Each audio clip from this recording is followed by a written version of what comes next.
Ծաղկազարդի տոնին մարտի 29-ին Սուրբ Աննա եկեղեցում տեղ ունեցած միջադեպից հետո, երբ երկու եղբայրներին ձերբակալեցին, որոնցից մեկը այժմ կալանավորված է եւ նրան ժամեր առաջ տեղափոխեցին Արմավիրի բանտ, 3 ժամ անց Էրեբունի վարչական շրջանում հերթական դեպքն է տեղի ունենում։ 18-ամյա մեկ տղայի են ձերբակալում եւ խուլիգանության հոդվածով մեղադրանք առաջադրում։ 18-ամյա Միքայելը դուրս է գալիս տանից, որպեսզի աղբը թափի, եւ տեսնելով Հայաստանի Հանրապետության վարչապետ Նիկոլ Փաշինյանի շարասյունը, մոտենում է մեքենային, թքում մեքենայի վրա եւ հնչեցնում արտահայտություններ։ Իրավապահները անմիջապես գործի են անցնում, ձերբակալում 18-ամյա տղային եւ տեղափոխում ոստիկանության ձերբակալվածների պահման վայր։ Փաստաբան Ռուբեն Մելիքյանը անդրադարձել էր 18-ամյա տղայի դեպքին եւ հանգամանալից ներկայացրել ողջ մանրամասները, սակայն 3 կենտրոնի դատարան մուտք գործելուց առաջ փաստաբան Ռուբեն Մելիքյանը կոնկրետ արտահայտություններ հնչեցրեց։ Անենից օրինակ մի վերցրեք, մի թքեք, իրանք են թքելու մենակ։ Ինչ է ուզում ասել փաստաբանը, ինչ խնդիր է տեսնում իրավապահ համակարգում եւ երիտասարդների շրջանում։ Մոտ 2 օր ամբողջությամբ զբաղվում էի մյուս գործով, այդ մեքենայի վրա ներողություն թքելու գործով եւ ուշքու միտքս նաեւ դրա մասին էր։ Նա որպես հայր, որ մեր երեխաները վատ օրինակ են ստանում այս իշխանավորներից, շատերից, այդ թվում նաեւ Ալեն Սիմոնյանից, եւ ենթադրում է, որ այս միջադեպի մեջ այդ վատ օրինակ վերցնելն կամա թե ակամա ինչ որ դեր է ունեցել, դրա համար փորձեցի առիթը օգտագործելով այս ուղերձը հղել նաեւ մյուս բոլոր երեխաներին, որ օրինակ չվերցնեն։ Ներողություն եմ խնդրում, եթե իրավապահ համակարգը համարժեք գնահատական տար Ալեն Սիմոնյանի այդ քայլին, ապա մենք ըստ ձեզ ամեն դեպքում օրինակը ինչ որ միտեղ ազդեցություն ունեցել է, կունենայիք ըստ ձեզ այդ պատկերը, հասարակությունը ինչ որ միտեղ կկաշկանդվեր նման գործողությունների գնալուց առաջ իմանալու, որ դա քրեական պատասխանատվություն է ենթարկվելու։ Անխոս կկաշկանդվեին մարդիկ, որովհետև երբ որ իշխանությունը որևէ իշխանություն լինի,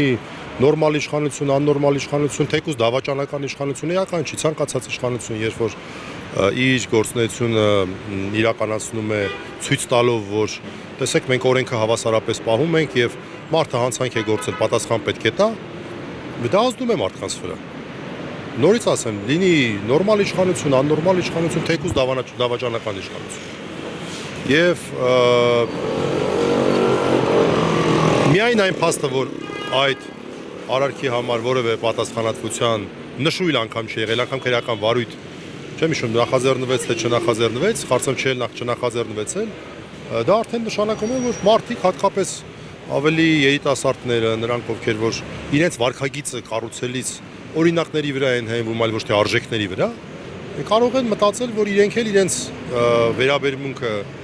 տարբեր երևույթների նկատմամբ կարող են արտահայտել նույն արտահայտչամիջոցներով, ինչ որ օրինակ Ալենն էր իր վերաբերմունքը արտահայտում կոնկրետ քաղաքացու։ Էլ չեմ խոսում, որ այստեղ տարբերությունը էական է, մի դեպքում մարդ է, մյուս դեպքում ավտոմեքենա է, մարդն է բարձրագույն արժեք, թե ավտոմեքենան։ Հիմա կցանկանամ ձեր ցույցության պատմեք դեպքի մասին, որ ժամին, որտեղ, մենք ինչ է տեղի ունեցել, մի փոքր մանրամասներ։ Ես դեպքի մասին այն ծավալով, որ երեք խոսել եմ, նաև հրապարակավ խոսեմ, ուղղակի ուզում եմ նախապես ասել, որ սա այն դեպքն է, որ չվնասելու սկզբունքից ելնելով, երեխայի լավագույն շահից ելնելով, գիտեք, այդ երեխա արտահայտությունը ֆորմալ արտահայտություն չեմ համարում, որ 18 տարեկան դարձար վերջ։ Միքայելը 18 տարեկանը լրացած է, մի 18 տարեկան եւ մի քանի ամսեկան է։ Բայց այնուհանդերձ ես նաեւ նորից ասեմ, որպես հայր դիտում եմ, որ այդ դեռահասության շրջանի երեխաների նկատմամբ պետք է շարունակվի այն հատուկ վերաբերմունքը, որ օրինակ մի քանի ամիս առաջ արդեն ֆորմալ առումով կդրսևորվեր։ Ինչևէ, դեպքը տեղի է ունեցել Սուրբ Աննայի միջադեպից մի քանի ժամ հետո, ժամը մոտավորապես 15:00-ին Տիգրան Մեծ փողոցի վրա կայարանի մոտակայքում, թե ոչ մի կապ չունի Սուրբ Աննայի դեպքի հետ։ Այսինքն չնայած հասակակիցներ են, բայց իր տարբեր դպրոցներում են սովորում, իրար հետ կապ չունեն, էլի այս գործով Միքայելն էլ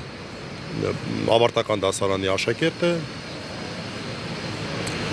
եւ ուղղակի իր դիրքորոշումն է արտահայտել մի ձևով, որը որ ինչ ծնողները Ես եւ նաեւ ինքը Միքայելը պաշտոնապես գնահատեցինք որպես ոչ ճիշտ ձև։ Մենք բացատրեցինք, խոսեցինք, որ տղա ջան, պետք չի վատօրինակ վերցնել։ Այս ձևը դիրքորոշում արտահայտելու ճիշտ չի։ Միքայելը ինչպես էր հայտնվել հենց այն հատվածում, որտեղ վարչապետի հետ ավտոշարը։ Իրենստան մոտ դուրս է եկել ներողություն աղբը թափելու ընդամենը։ Մի քիչ լավ ժամի դուրս չի եկել աղբը թափելու եւ աղբը թափելուց հետո հայտնվել է ոստիկանությունում, հետո էլ ԶՊՎ-ում։ Իրենք որևէ քաղաքական կուսակցության մեջ ներգրաված են։ Ինտելիգենտ ընտանիքից ծնողները այսպես կրթության ոլորտում երկուսն էլ այդպես։ Իսկ ինքը ինչ էր բացատրում, ինչից դրթված գնաց այդ քայլին, պարոն։ Շատ չեք խոսել, մարդը դիրքորոշում ունի, արտահայտել է, այսինքն ես իր դիրքորոշումների ձևավորման process-ի մասին իր հետ չեմ խոսել։ Մարդը ունի դիրքորոշում, ունի ինչ-որ վրդովմունք, ինչը երիտասարդությանը բնորոշ երևույթ է։ Ես առհասարակ կարծում եմ, որ երիտասարդները երբ որ լինում են պասիվ, անտարբեր, դա նորմալ չի։ Նորմալ է երիտասարդները լինում են հանրային հարցերով ակտիվ, հետաքրքրվող, դիրքորոշում են ձևավորում, փորձում են ավելի խորացնել իրենց դիրքորոշումը, չգիտեմ։ Մարդը սովորական երիտասարդ է։ Ես դա եմ համարում սովորական, նորմալ երիտասարդ, որ մարդիկ ունենում են դիրքորոշում։ Սա է, դրա մասին չենք էլ խոսել այդ դիրքորոշումը ինչի է ձևավորվել եւ այլն։ Դա մեր այսպես զրույցների մեջ չի եղել այդ հարցը։ Մելիքյան, իսկ պատմել է, ով է առաջինը նկատել, իրավապահներն են նկատել, թե քարոզարշավի մասնակիցներն են նկատել։ Քարոզարշավի մասնակիցներից այդտեղ որքան հասկանում եմ մարդ չի եղել։ Մեքենաները կանգնացրել են, գնացել են իրենց քարոզարշավին։ Վարորդները, բաները այդպես իմ տպավորությունը դա էր, որ այս մարդիկ են եղել, հետո նաև իրավապահները։ Անմիջապես հետո ձերբակալում է։ Մի քանի րոպե հետո վառացիորեն ձերբակալվում է եւ դուրս է եկել աղբը թափելու, հայտնվել է ԶՊՎ-ում։ 48 ժամ անցկացրեց ձերբակալվածների պահման վայրում, խուլիգանության առաջին մասով մեղադրանք առաջադրվեց դատախազի որոշմամբ եւ կիրառվեց խափաման միջոց բացակայելու արգելք։ Գործը նախաքննության ըստ էության փուլում է բացակայելու արգելք։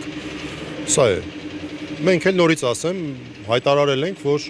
համարում ենք այս արտահայտչա միջոցը ոչ ճիշտ, հիմա էլ եմ ասում, դա ոչ մի այսպես բան չկա այստեղ, ես իսկապես այդպես եմ։ Ես դրա համար էլ ես խոսքս ուղում եի առհասարակ լայն հանրության, որտեղ ես հասկացա, որ այդպեսի գուցե ընկալում կա մեր երիտասարդների մեջ, ալենից օրինակ վերցնելով, որ դա նորմալ բան է։ Ուզեցա առիթը օգտագործելով ասել, որ չէ, դա նորմալ բան չէ։ Բայց հետո մեր ուշքի միտքը արդեն դարավ Դավիթի հարցը այդպես։ Ինչ է սպասում 18-ամյա Միքայելին, եթե գործը գնա դատարան, ինչ պատիժ ծանր պատիժ։ Այս հոդվածը նախատեսում է մինչև 2 տարի ժամկետով ազատազրկում, բայց քրեական օրենսգրքի ընդհանուր դրույթներում կա կանոն այն մասին, որ ոչ մեծ ծանրության առաջին անգամ արար կատարած լինելու դեպքում ոչ մեծ ծանրության ազատազրկում նշանակվել չի կարող։ Այսինքն դուգանք կարող է նշանակվել մեղավոր ճանաչելու դեպքում։ Մենք պնդում ենք, որ այստեղ ուղղակի իրավական առումով խուլիգանություն լինել չի կարող, որովհետև որքան էլ արտահայտչամիջոցը հանրության մոտ եւ մեր մոտ որպես ճիշտ արտահայտչամիջոց չի դիտվում, բայց դա ամենևին հանցավոր արարք չէ։ Նաեւ պրակտիկան հաշվի առնելով, այո, նաեւ ալենի դեպքը հաշվի առնելով։ Ու մինչ երիտասարդները ձերբակալվում են կոնկրետ գործողությունների, մեքենայի թքելու եւ այլ արտահայտություններ հնչեցնելու համար,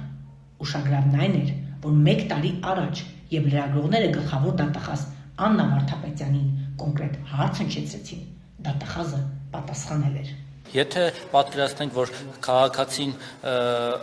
շարքային մի քաղաքացի ինքն է թքում Բարսաշյան պաշտոնյայի վրա, լինի Ալեն Սիմոնյանը կամ մեկ ուրիշը, այդ դեպքում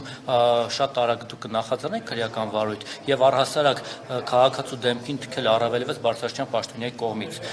Քրերեն հետապնդելի արարք է, թե ոչ, խնդրում եմ ուրիշ պատասխանել։ Թքելու տեսանկյունից։ Եվ թքելը եւ սպառնալը լեզուն կկտրեմ։ Խուլիգանության հանցակազմի առումով, այո, խուլիգանության հանցակազմի համար կարևոր է, որ լինի հասարակական կարգի կոպիտ խախտում։ Հիմա դուք ոչ մի ձև չեք կարողանում իմ ասացի հետ հաշտվել, որովհետև ձեզ համար դե խուլիգանությունը այնքան առօրյա կիրառվող հասկացություն է, որ յուրաքանչյուր արարք հիմա մեկը չբարձր գոռապ, դե ասենք խուլիգանի մեկն է, բայց քրեերևական իմաստով այդպես չէ, ոչ սպառնալիքը, որը որ հնչում է առանց իրական հիմքեր ունենալու եւ ոչ էլ նման միջանցքային որևէ սիմպաթիաներով կամ անտիպաթիաներով պայմանավորված թքելը ինքը հանցակազմ չէ։ Այսինքն քաղաքացին կարելի է պաշտպանել դեպի Հիմա ձեր արարքը հիմա ձեր արարքը դերողություն խուլիգանություն է, որ դուք բոլորով գոռում եք։ Հիմա դուք խնդրում եք որակում մի տվեք մեր արարածին, բայց եթե քրեական վարույթ նախաձեռնեք, գուցե դառնանք խուլիգան։ Ձեր դեպքում լավ տիկին դատախազ հիմա քաղաքացին կարող է թքել պաշտոնյայի դեմքին։ Ոչ չի կարող։ Բավարար պաշտոնյան քաղաքացու դեմքին։ Ոչ մեկի Բա ինչու եք թքել չի կարող։ Բա ինչի՞ չեք դատապարտել օրինակ գոնե բանավոր Ես եկեք առաջարկեմ հետեւյալը, եկեք բոլոր արարքներն աշխարհի սերեսին քրեականացրեք եւ ինձ համար ամենահեշտը կլինի ես յուրաքանչյուր դեպքով վարույթ կնախաձեռնեմ։ Ընտրովի արդարադատություն, թե այլ խնդիր կա, դատեք ինքներդ։